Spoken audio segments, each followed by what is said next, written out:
يا صباح الفل، صباح الجميل. اوريكم بقى جوله كده من جولاتنا. كنا في وسط البلد بنشتري حاجات لجهاز بنوتي. فطبعا فيديوهات الجهاز كلها تنزل سلسله فيديوهات ورا بعضها، فمش دلوقتي خالص. فهنا كده كنا في اوبر. نزلنا السيده زينب من المترو، ولان احنا رايحين الغوريه فكان اي عربيه هتنزلنا بعيد عنها، يعني مش هتنزلنا في نفس قدام الغوريه اللي هي المنطقه بتاع القماش. فاخدنا اوبر يودينا لحد هناك. طبعا لو حسبناها هي يعني الاتوبيس بياخد 30، هياخد مننا 30 جنيه.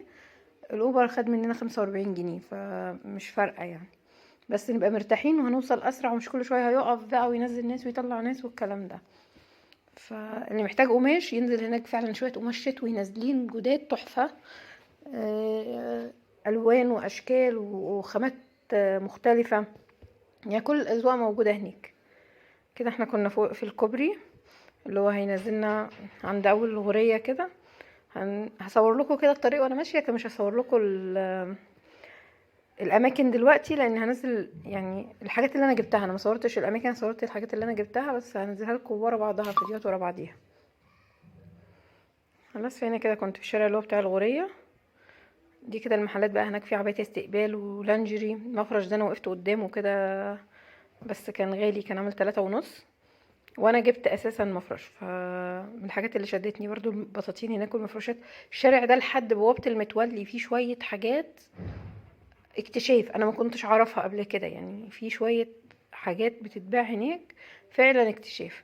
هنا كده المحل برضو بتاع المفروشات ده كان حلو ساعة ما قلت لكم كده. هنا بقى مفرش النيش والسفرة والبار والحاجات اللي زي كده كلها برضو موجودة. يعني كل محل تلاقيه متخصص في حاجة كده بيبيعها، فتلاقي عنده افضل حاجة. هنا بقى كنا واحنا راجعين، ما كانش فيه مواصلات خالص، فخدناها مشي، يعني مش عارفين نطلب اوبر، مش عارفين، الدنيا زحمة. فطلعنا فوق الكوبري، اتمشينا فوق الكوبري بدل ما نمشي تحت. المبنى اللي هو اخضر ده اللي هو 3 ادوار ده اسمه فينوس باين تقريبا يعني. ده فيه شوية رفايع مطبخ برضو، حاجات جميلة، جايبة منه شوية حاجات، والسكاكين البرازيلي والحاجات اللي زي كده. عنده الحاجات الماتيريال بتاعها تحفة. الكوبري كان واقف واحنا كنا بنتمشى على الكوبري لان الدنيا زحمة، يعني اليوم ده كان الدنيا زحمة قوي تحت، فاحنا حبينا نختصر الطريق ونبعد عن دوشة الناس والزنقة وكده. وهنا ده ممر بيانكو برضو في وسط البلد، كنا رايحين نجيب شوية حاجات من هناك. هنا بقى كنا وصلنا السادات، يعني احنا مشينا من الغورية لحد محطة السادات عشان نركب، ما نقعدش نغير في المترو وكده. فهنا كده كنا وصلنا، فقلت اصور المكان ده. برضو كنا لسه هناك في العتبة. ده الشارع بقى الازهر. محلات السوري برضو عندهم عبايات تحفة، خامتها حلوة. الفينش بتاعها جميل، التطريز بتاعها بيبقى حلو، مش زي التطريز اللي احنا يعني فيه بيبقى نفس الموديل تقليده، في الاصلي وفي التقليد. عبايات بقى من 600 وانت طالعه، يعني عشان تجيبي حاجة حلوة. ده شارع المعز.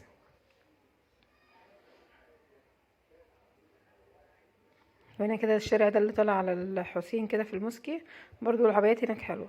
فاستنوني في فيديوهات بقى الجهاز، وما تنسوش تعملوا لايك واشتراك وتفعيل زر الجرس.